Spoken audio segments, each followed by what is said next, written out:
This video will show you how to load film into a manual 35mm camera. I'm using a Pentax K1000 for this demonstration.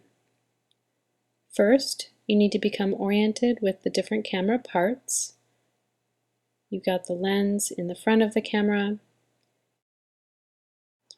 and you've got the camera body, which is the main part of the camera.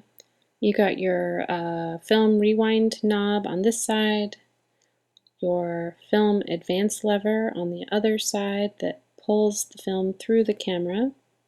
It also resets the shutter, and your shutter release button that you use to make pictures. Okay, so first you're going to open the back of the camera, and oftentimes there's a lever on the side here, and if there's not, you'll use the film rewind knob, and oftentimes there's a small lever that you have to disengage in order to pull it up, and it will stop. Pull it a little bit further and the camera back will pop open.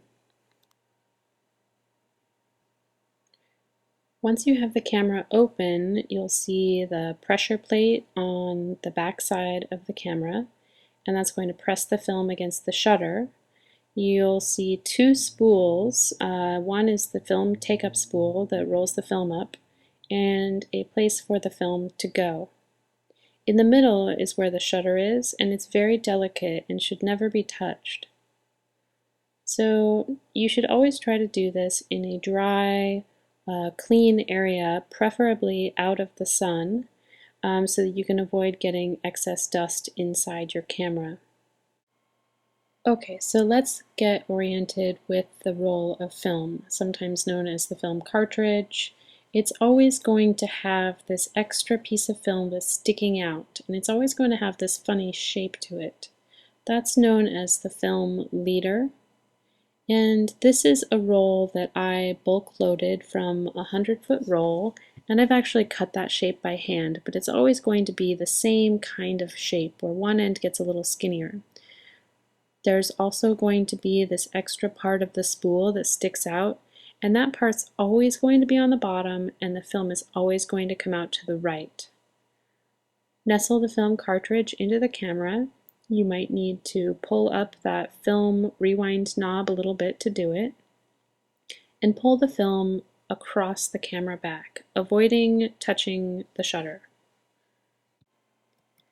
Pull the film across and fit the leader end into one of the slots on the film take-up spool.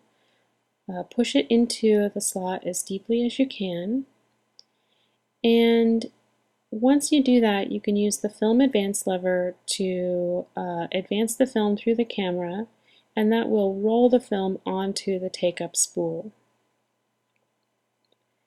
You want it to be snug and tight around the take-up spool, and you also want to make sure that the sprocket holes on the film are engaged with the sprockets on the second spool.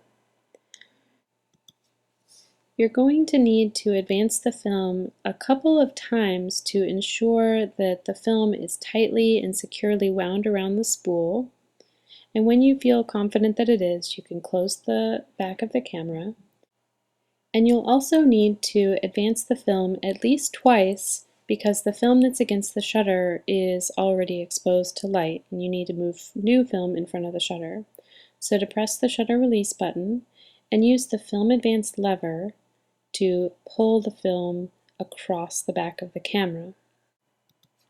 And each time you do this, you can watch the film rewind knob. Each time you use the film advance lever, the film rewind knob will turn also. This tells me there's a direct reaction where the film is moving across the back of the camera. You'll also notice that the exposure counter has reached 0 or 1, and that indicates that you're ready to start making exposures. So that's how you load a manual 35mm camera. It's fairly easy to do, and that's how you do it.